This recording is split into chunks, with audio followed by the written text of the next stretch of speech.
Okay. Mm-hmm.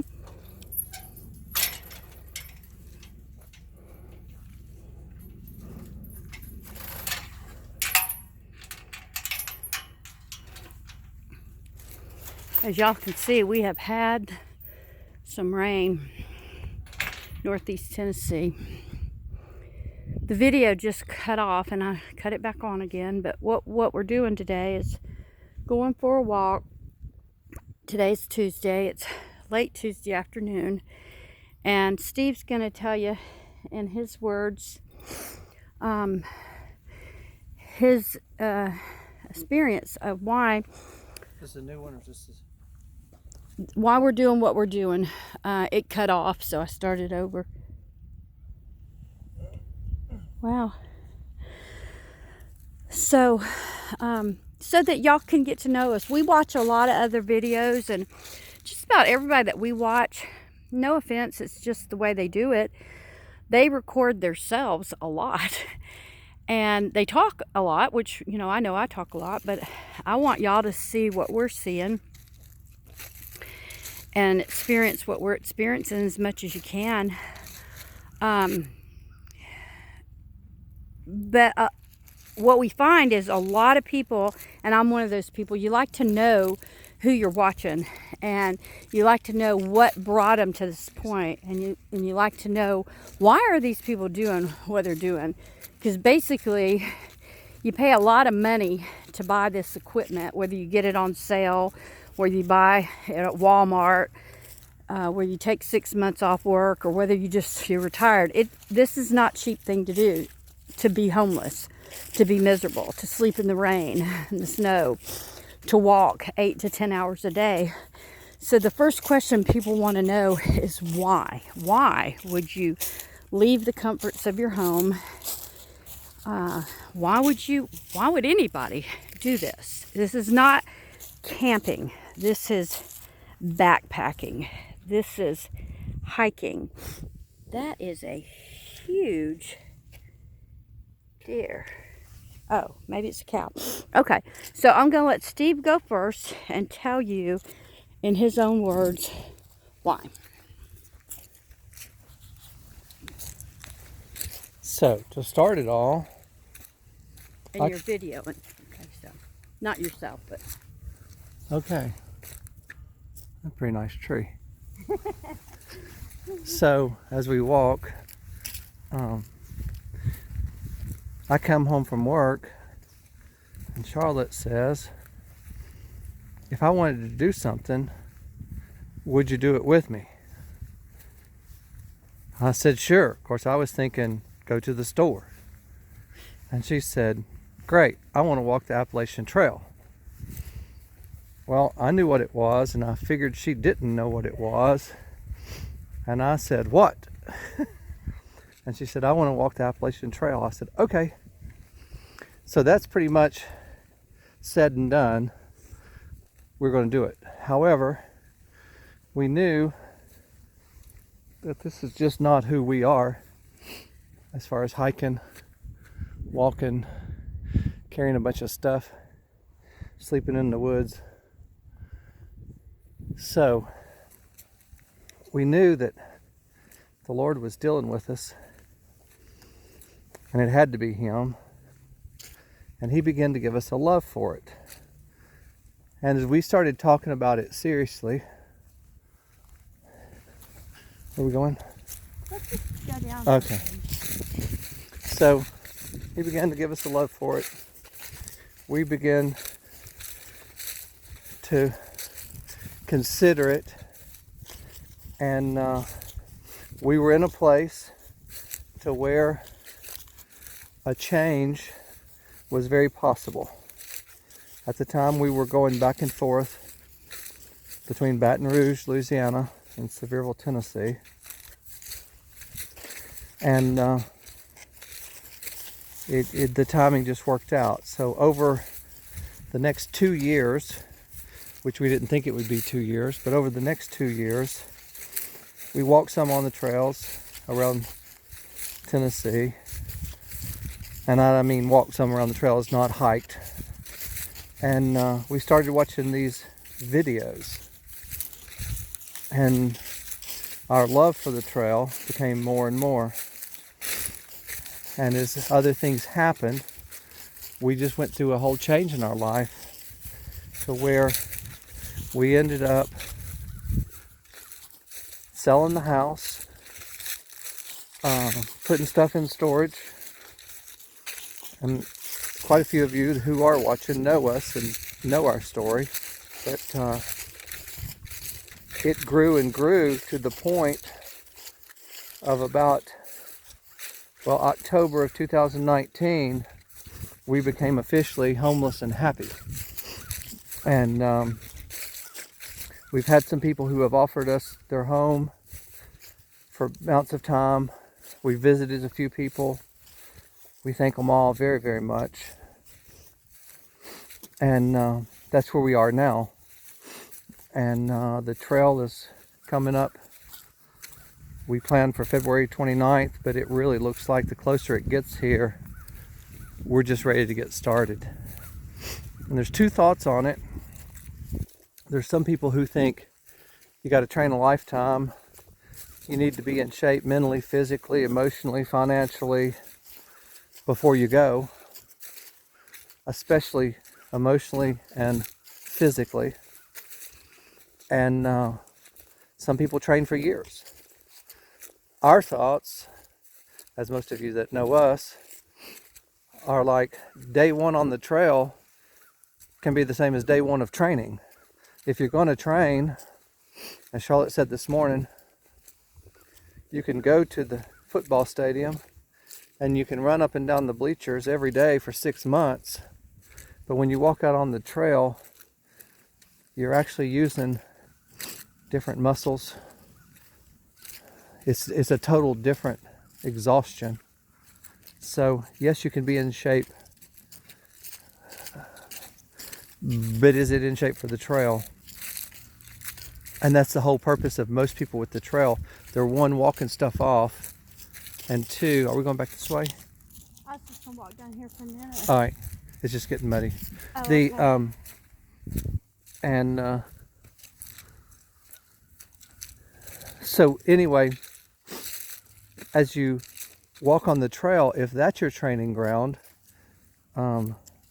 we've got a very close friend who is also doing the trail, and he just pushed his target date back a whole month just to do another 100 or so miles in his area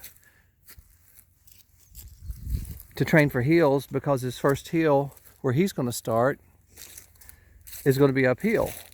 Well, I understand that, but my thoughts are, if I train for 300 miles, that's 300 miles I could be up the trail.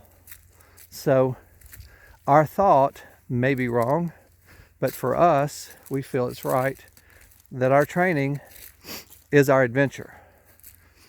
And we're not training to do this to say, hey, we did the Appalachian Trail and we get to the end. To us, it's about the journey, not the destination. The journey of going, as we start from day one, if we go 2 miles or 20 miles a day, that's just our journey. So everybody says hike your own hike. That's the terminology that a lot of people use. And so this is our hike. Our hike is slow and deliberate. We're not trying to break world records, unless there's a world record for who takes the longest to complete the trail in 1 year. We know that the route we're going to take is non-traditional. They basically have a northbound, they have a southbound, and they have a flip-flop. Ours will be a non-traditional flip-flop. We'll share that as we go. But we're not going to start exactly where everybody else starts. Probably nobody starts there. Does a flip-flop. So, but we also have plans of hiking till probably the end of July, and then go into Baton Rouge for the International Youth Conference. That would be a great treat, and a week break. So that's kind of where we're at and what's going on to get us there. We've gotten equipment, we've changed equipment, we've gotten more equipment, we've dialed in what we think we need and want to start with. We've got everything, I think everything, except for food. Maybe a little bit of food to start with. So we're prepared. We think that financially we have everything arranged to where we can finish. I work from the phone, so our income, no matter where we are, as long as I have internet access to my phone, we can do our job. I need to sit down a minute. Okay. It's right here, okay? Perfect. Okay. So we're just going to look around a little bit. I'm not sitting here as an Aunt Maya. Oh, Thank you. tip number 782 on the trail. If you're going to take a break and sit down, don't sit down beside an ant pile. Here's a log up here. Oh, good. So anyway, going back to what we were saying, financially I think we're in good shape. There are things called trail magic and trail angels along the trail, and naturally that'll be exciting more for who we see. But we've been on both sides of the fence on that, and it's a blessing both ways. So we are not asking, not begging or anything, but it is something that is exciting when you come through the woods, when you come out and somebody's standing there and they've got cold soda pop and they've got food, and it's there just because they've experienced the trail and they want to share with hikers. That's wonderful. So, or you come into town and somebody's waiting on you that has watched your channel and they stop to say hello. We've heard a lot of people experience that.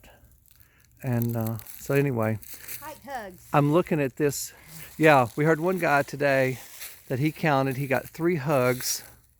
He calls them hike hugs, and he's going to measure his hike hugs per state. He got 3 going through Georgia. And I'm thinking, unexpected and unplanned. Well, one of them was from his wife or his mama. He said the old lady, so I think his wife. Okay. But anyway, we're going to look forward to some trail hugs. So that's just a cool tree there. Now I'm going to be the interviewer. And we're I know at 13 minutes. You and I have talked about this, but they've not heard us talk about this. So I'm going to ask you, what particular thing, event, place, what particular thing are you looking forward to with the most excitement? It could be a place, it could be a thing, it could be whatever. Most people have spots, locations, and yeah, your start and your end would be great. But the biggest thing I'm looking forward to is the most unexpected thing that we'll experience. So I have no idea what that's going to be.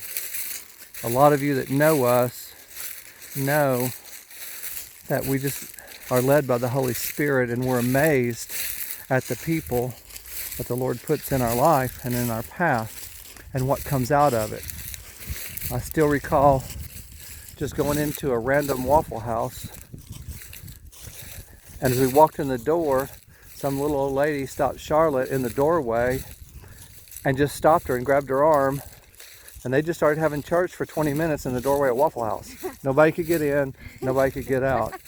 You just never know when something like that's going to happen. So to me, the answer would be not vague, but there's going to be things that we'll experience that we would have never experienced had we not been on the trail or even thought about. So that would be my answer. Okay, is there anything particular before we end this one that you're dreading the most? A particular place? Yes. What? Anytime that my wife says, I'm done, take me home, and there's no road within 5 miles of us, I'm dreading those places. So that's when I'll be calling some of you all and talking her down off or up on the mountain, D. And they say never to quit on a bad day. So that tells us we'll have bad days. But as we talked this morning, we know there'll be bad days, but there won't be 100 bad days in a row. We know the Lord will provide great days. So that's what I'm looking forward to. Okay, well, I think you about covered it all, Poppy. And what we want to say is thank you so much. We've got churches, whole congregations that are praying for us as a congregation. Yeah. We've got Christians that are old in years and then old in their time with the Lord. We've got brand new people that have just been born again the last year or two praying for us. We've got individuals, we've got widows, we've got young college kids, and seriously, we've said this before and I'll say it again, people can't wrap their brains around it unless you can understand it. Most Christians do. We're not doing this because we want to, even though we want to do it. The Lord has called us to do it. He's given us a love to do it. He's opened the door to do it, and now He's providing the means to do it. And He has confirmed over and over and over, this is His will. And so what we want most is prayer. And God hears the heart. It doesn't have to be a formal, get down on your knees, pray for Charlotte and Steve for 30 minutes every day. When the Lord puts this on your heart, ladies, when you're washing the dishes, folding the clothes, guys, when you're driving home for work, whatever the case, when the Lord just drops this in your spirit, just say a little prayer. And He'll honor those prayers. So we're going to cut this one off. In the next video, I'll try to give you my version of the what, why, and all such as that. We love you all, and we appreciate you more than words can say.